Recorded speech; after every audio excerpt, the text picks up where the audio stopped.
Leeds United are fully expecting plenty of players to be leaving the club this coming summer, which is completely understandable. We've got a bunch of players that haven't kept up from the Championship era, we've got a couple of players that probably it's the right time for them to move out, and a lot of players that there'll be plenty of interest in. However, one of the players that we expect to make a Leeds United exit has recently had an interview which gives me the impression that they don't think they'll be on the move at all.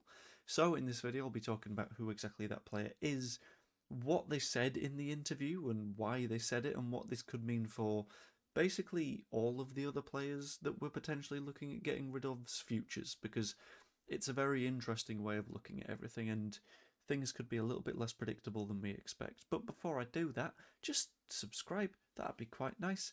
There's a bunch of you that aren't, it's still about 50%, and if you do, then I'd be really, really happy. Thank you very much. Anyway, let's dive into it, because I've recorded this video 3 times now, and I'm getting dangerously close to the kickoff in the Haiti-Scotland match. So to begin with, it is Max Wober, who has done an interview with Sky Austria, and he seems to be in a position where he's not the happiest with his position right now, which is honestly, from my perspective, you reap what you sow. Fact of the matter is, when we relegated to the Championship, Max Wober potentially was going to get the captaincy from Daniel Farke. He then proceeded to piss off abroad, which he has done consistently since, by in his second Championship season doing nothing. Last season he went off to the Bundesliga and did nothing. So in this interview he's effectively opened it by saying, I think, basically, I won't be the most sought after player at Leeds United anymore. Now, as a first line, I'm not a fan of that, because that indicates that he thought he was the most sought after player at Leeds at any point. False. Season he went out on loan, you also had Sinistera and Willy Gnonto get fairly significant bids. The season after that, we lost Rutter and Somerville and Gray, so he was less sought after than all of those. The season that we came up, there was plenty of demand for various players, including Pascal Struijk, who we rejected a bid for that was a fairly significant bid. And then this summer, who, again, he's not going to be the most sought after player at Leeds United. We know this, but now he knows it as well, which is quite funny. He then says, that's very clear to me, so yeah, we'll see how it goes. I'm assuming I'll be back to that. I'm assuming that I'll be back to the preparation normally. So that tells me that he thinks he'll be here for an actual pre-season, which feels like it's something that we don't particularly want as fans. If we're looking at the situation and we're looking at Max Wober potentially being a part of the squad, it'll be like when Jack Harrison was a part of the squad in the first half of the Premier League season. You'll be looking at him just going, we don't want you to come onto the pitch at any point. We would rather you not be here, please be elsewhere. He then says, I believe that after such an injury, I think you simply need units with the team, those games where you simply get the feeling of the body back, that you're fit, and that everything works and everything holds. That's why it'll be very important for me to do the preparation again, this being pre-season, so getting some games in pre-season seems to be his goal.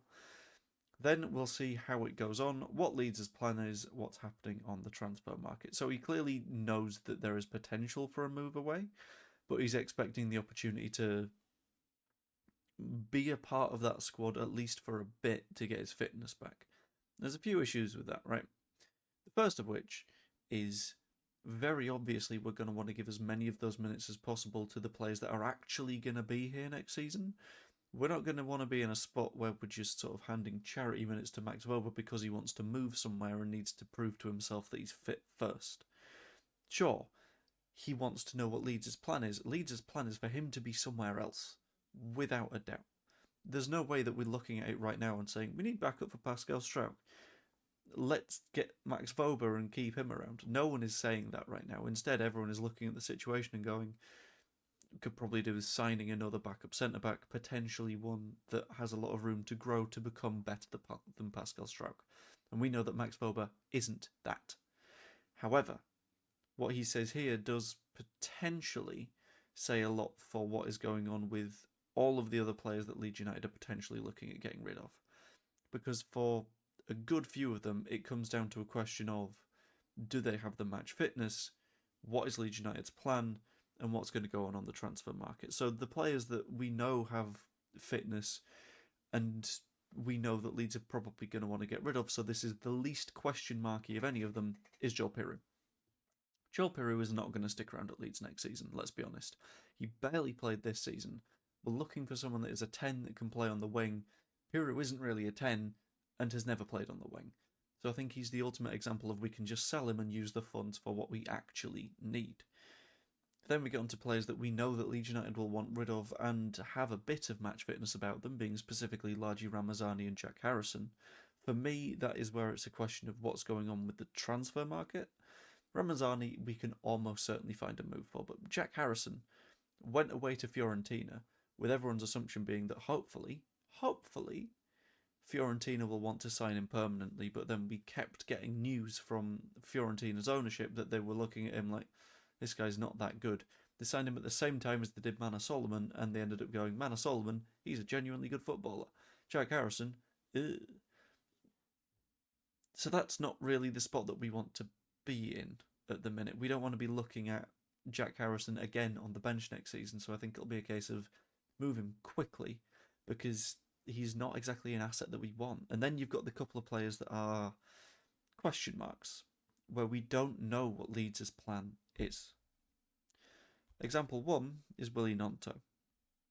There is a fair assumption that Willy Gnonto is going to want football next season, and there is a fair assumption that Willy Gnonto will not necessarily get that football next season. Let me know in the comments if you believe Willy Gnonto should get that football, but for me, I think we need to upgrade over him. I think we need someone to play on the right wing that is creative, that can have that bit of a spark, but can also do the defensive work, and that is someone that is like an Aronson, but creates also. Aronson, I want to see on the bench for the majority of next season, because he can bring that little zest of energy towards the end of a match. So that says probably sell Willy Gnonto, but that's a question of, does Daniel Farke want that? Does Parag want that? How much will we be able to get? That's also a question of what's going on with the transfer market. We're potentially looking at a £20 million player there, if we can persuade a club that he's got a lot of potential.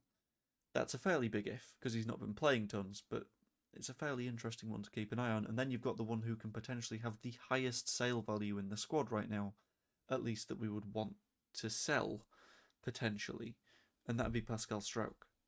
And this is the interesting one, because Pascal Struijk does not yet have a new deal with Leeds United, and he has about 12 months left on his contract. So this summer is going to be a question of, do we extend his contract relatively early? And if the answer is no, where does he go? Because we're not going to want uncertainty. We're not going to want to lose him right at the end of the window. Instead, we're going to want to know where we're going. So if we are going to sell him, we're going to want to sign a new centre-back fairly sharpish. No, Max Wober, you will not be that centre-back. There will be a different one. But this entire dynamic sets out how, as much as a lot of people will shout it all the time, they'll just say, why haven't we sold X, Y, or Z player? You need the market there. You need to know what Leeds United's plans are, and you need their fitness to be right. Which, annoyingly, Pascal Struijk is the one that is likely to draw the most value. Which scares me, because I would like him to not, because I'd like him to stay around. But we'll see how it goes ultimately. Hopefully he sticks around, because I love the guy. And hopefully we keep things going in the right direction for next season, and the sales that we make are ones that are under our control, as opposed to being ripped from our fingers, which would be very, very bad. Anyway, it looks to me like Scotland versus Haiti is about to kick off. Sorry if this got a little bit rambly towards the end, but I thought this was a genuinely sort of interesting look at the player's perspective on exiting a club, and ultimately how it sort of weaves its way into Leeds' perspective on players like that. So, hope you enjoyed anyway. If you did, pop a like on it, subscribe, become a channel member, all the fun stuff. Hope you all enjoyed, and I will see you guys later. Toodaloo. And go on, Scotland, just batter Haiti.